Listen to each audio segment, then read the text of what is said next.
चूनर मंगावा बालम, साड़ी बनारस वाली जाके ले आवा बालम, ले आवा डोलिया का हार बालम जी, ले जा गवनवा हमार बालम जी, ले जा गवनवा हमार बालम जी, ले जा गवनवा हमार। जयपुर के लहंगा चोली चूनर मंगावा बालम, साड़ी बनारस वाली जाके ले आवा बालम, ले आवा डोलिया का हार बालम जी, ले जा गवनवा हमार बालम जी, ले जा गवनवा हमार बालम जी, ले जा गवनवा हमार।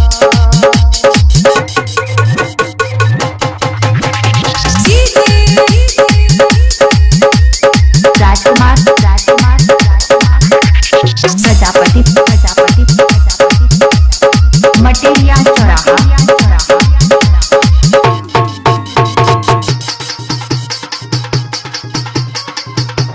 आई जवानी मोरा मन नहीं बस में, चढ़े जवानी के जहर नस नस में,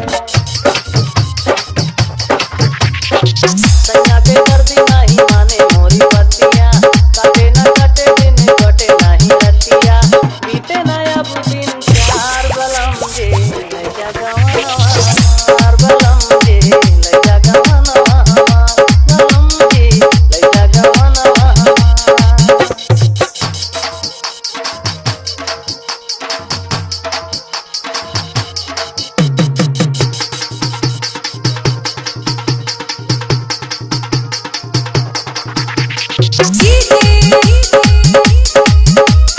राजकुमार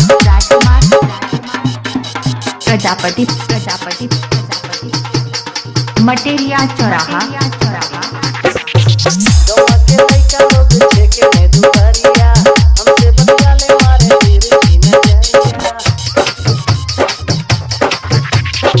लइका उठा के हमके हमारे अंगनवा से, झलके जवानी मोरी चले बगनवा से, रसवा के टप के फुहार बलम जी, ले जा गवनवा हमार बलम जी, ले जा गवनवा हमार बलम जी, ले जा गवनवा हमार।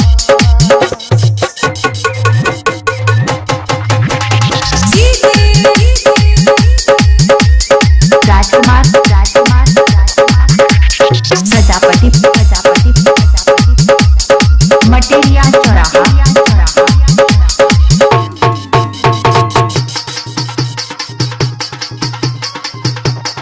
जान जो बनवा सब दिया लल जावेला, मार के रखिया लोगवा पास बुलावेला, घूमे बदे कैसे जाई हम बजरिया, माइया गनवा में दादा दुपहरिया, दीवा कर ले जा ससुरार बलम जी, ले जा गवनवा हमार बलम जी, ले जा गवनवा हमार बलम जी, ले जा गवनवा हमार।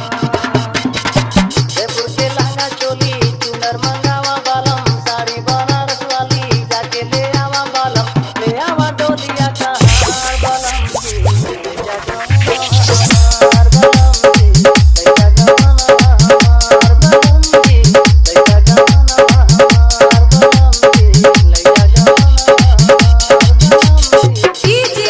गवनवा हमार बालम जी। राजकुमार बालम जी प्रजापति मटेरिया चौराहा। बलरामपुर यूपी।